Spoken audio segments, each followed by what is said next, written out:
the trumpet horns of a hollow victory. The paramilitary RSF celebrate their capture of an army garrison in the heart of a regional capital they've starved and bombarded for 18 months. They say they've taken Al-Fashir and effectively the entire Darfur region. But army soldiers say they're holding on in other parts of the city.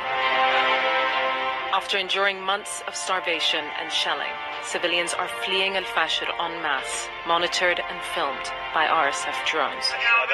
And there you have it. It is official. RSF now officially controls Sudan. That means Dubai officially controls Sudan. That means Dubai officially controls all the resources in Sudan, especially the gold. Now watch this. The United States government is currently hosting a war criminal and a RSF militia leader directly responsible for the genocide against the Sudanese people. Yes, as I am making this video right now, members of the RSF are in Washington, D.C. to come see our leadership in America. If you don't understand what's going on, let me explain something. Okay, once upon a time, Sudan was a country that had these two groups of people living in the country. You have these guys, and then you have these guys. Well, these guys suddenly decided that they wanted to Arabize their country. They didn't suddenly decide. This was done by the Arabs. The Arabs basically convinced them that they should not share land with this people and their country needs to be Arab only. So funded by Libya and a bunch of other Arab countries, including UAE, they were funded, and this guy, this specific man, was given money and weapons and whatnot, and he created his own military called the Janjaweed. The Janjaweed had one job and one job only: genocide these guys and kick them out of the country so that their country can be all of them just like this. They wanted to create a pure Arab country. So they got their money and they started the war. That's, if you remember the war on Darfur a few years ago, that was it. They succeeded. They genocided these guys and they kicked them out of the country. And eventually, they split the country into two. It became Sudan and South Sudan. These guys are the Sudanese. These guys are now the South Sudanese. The problem is, as soon as the war was over, this guy who was hired to genocide these guys decided, you know what? I can do a better job at ruling the country, and I need to take over the country. So he sets his sights on the people who literally hired him to genocide these guys. That is exactly what's going on. This guy was the leader of the Janjaweed, who was the military in Sudan. The same guys that they're fighting right now, the Sudanese military, were the ones who paid him and helped him create his own military to genocide these guys. After he finished genociding these guys, he now turned around and now he's fighting the same people that created him. عيال زايد حكام أبو ظبي الشياطين العرب ربنا وجههم لعمل الشر قبل الحرب وقبل دعمهم وقبل قيامهم بهذا العدوان الإرهابي على الشعب السوداني. كنا نأمل أن يطرقوا الباب ولا يأتوا من الشباك. فما في دولة ناشئة نامية لا تريد الاستثمار الخارجي والشراكات الاستراتيجية الاقتصادية مع دول مقتدرة ماليا، لكن عيال زايد حكام أبو ظبي الشياطين العرب ربنا يعني وجههم لعمل الشر. فأي أرض يدخلونها في أفريقيا أو في المنطقة العربية يدخل معهم الشر. هذا ربنا خلقهم كده يعني. فنحن نتعامل مع هذه الشاكلة. إنهم آذوا الشعب السوداني، إنهم هجروا الشعب السوداني. المؤامرة حقتهم أكبر من ذلك. هم يريدون أن يستبدلوا الشعب السوداني بشعب آخر من عرب شتات غرب أفريقيا. هم أعداء، هم الأعداء الحقيقيين والأصليين للشعب السوداني، وحيكون هذا العداء مدى التاريخ. وهم يعلمون أننا نعلم والشعب السوداني يعلم، ودول الجوار والإقليم والعالم والأمم المتحدة والدول العظمى والصغرى تعلم تماما بأنهم يدعمون، مش يدعمون، هم الذين يديرون هذه الحرب من أبو ظبي وبغرفة عمليات وبدعم للقتال ومتوالي. هؤلاء الناس لهم مصالح في السودان. هذه المصالح في الموارد المعدنية، في الغاز، في الأراضي الزراعية الشاسعة، في الساحل السوداني. But they weren't the sons of the devil when you were taking money from them to genocide another people. When you were taking money from them to turn Sudan, to get rid of the newer people, the Dinka people, the Nubians. When you were taking money from them to kill those people off, they were not devils. Now that you've got, so if you don't know what's going on, this guy, this general, he's part of the Sudanese military. A few years ago, they took money from UAE, from Emiratis. They took money from them. They created the Janjaweed to genocide the South Sudanese. You know those really dark, beautiful people? Yeah. They took money to genocide them and kick them out of the country. As soon as they succeeded, those same people that funded the war now funded that same Janjaweed that they funded, changed their name to RSF. Now those RSF are made up of majority Bedouins who are a little bit lighter and more Arab than the people of Sudan. So they got rid of the dark ones, and now they're getting rid of these guys after they got rid of the dark ones. So it's like, they weren't evil when you were taking money to genocide other people, huh?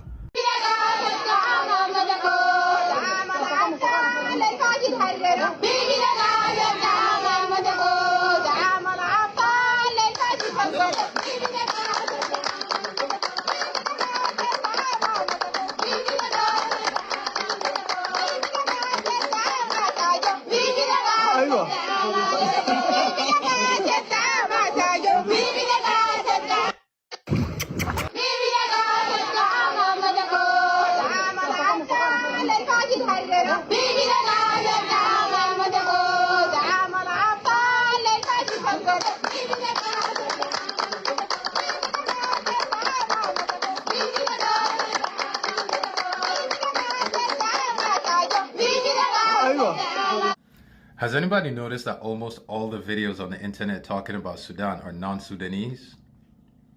There is a reason for that. If you notice, Sudan, you'll find one or two Sudanese people talking about it, but vast majority of Sudanese, they're not having that conversation.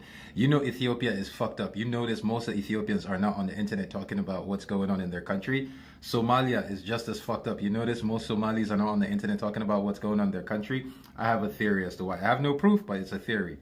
I think the reason they don't is because they're going to have to come out and publicly acknowledge the reason for that war. And let's use Sudan, for example. Sudanese people come out and talk about the reason for the war. They're going to have to acknowledge that the Arabs are coming for them. The Arabs are trying to kill them. The Arabs are trying to take over their land. And deep down, there's this fear that if they start calling out Arabs, Arabs are going to say, oh, that's how y'all want to play? Then we're not going to fuck with you.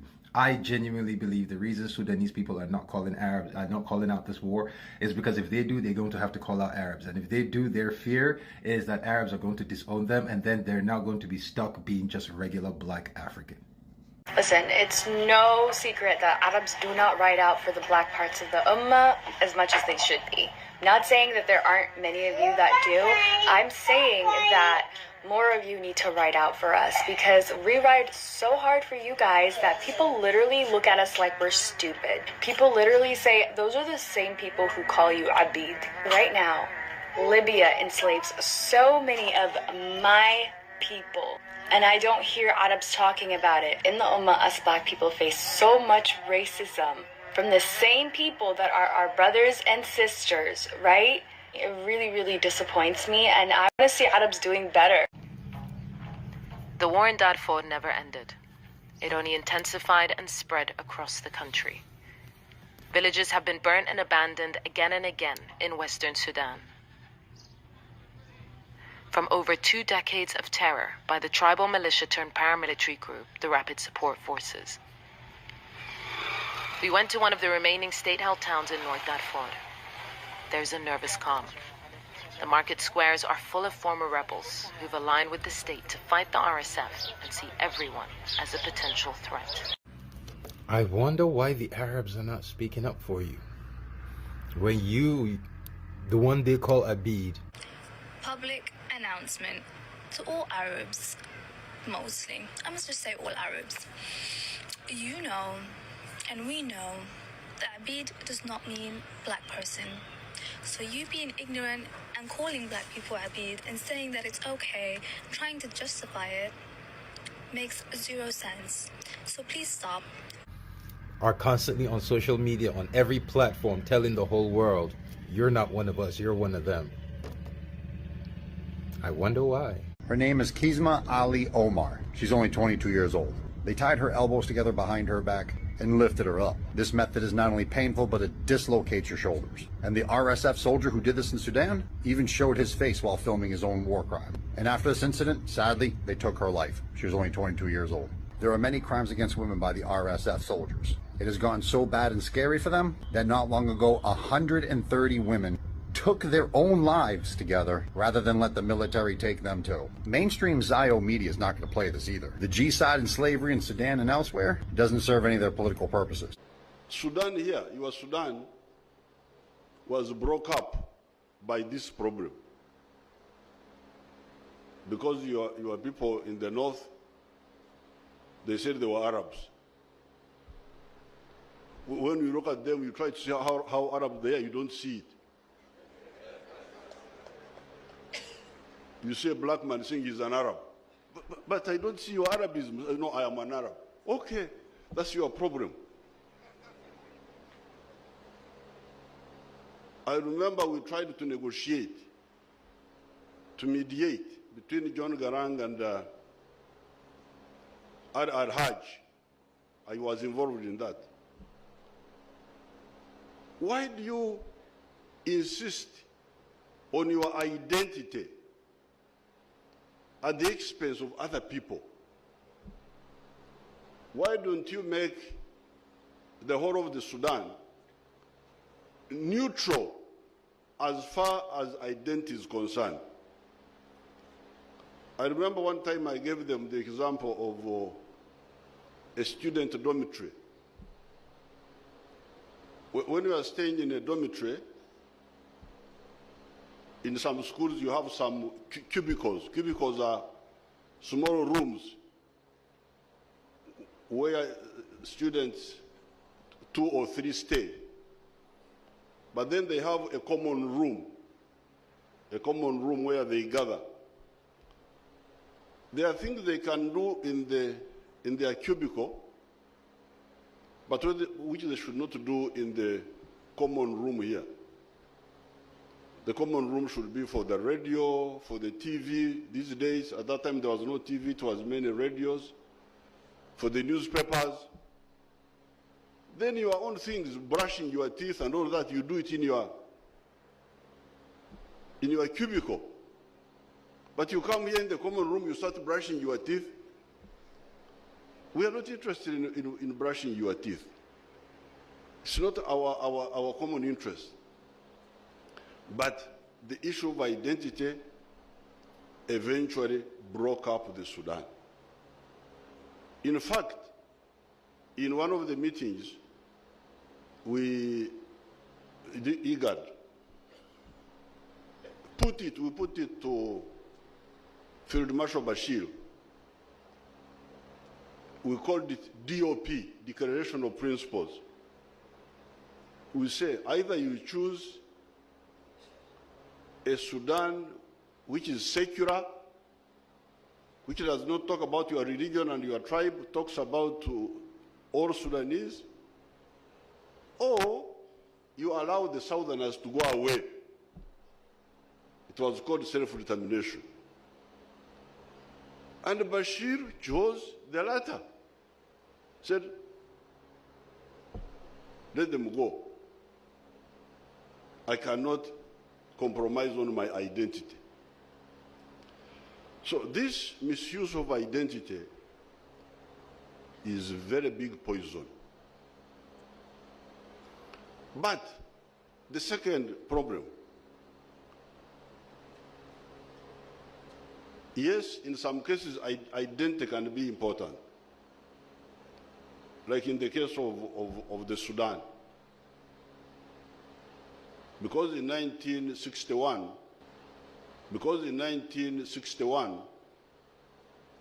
when I went to the secondary school, I met youth from South Sudan who were in Uganda as refugees. And I asked them, why are you running away? They said the Arabs are killing us. They don't allow us to speak our language. They don't allow us to practice our culture. I was mobilized. I was so angry. Who can stop me from speaking my language? Who can do it? You are looking for trouble to stop me to speak my language? Who are you? Are you God? So from that time, I knew that there was a problem of identity in the Sudan here. And it had to be solved.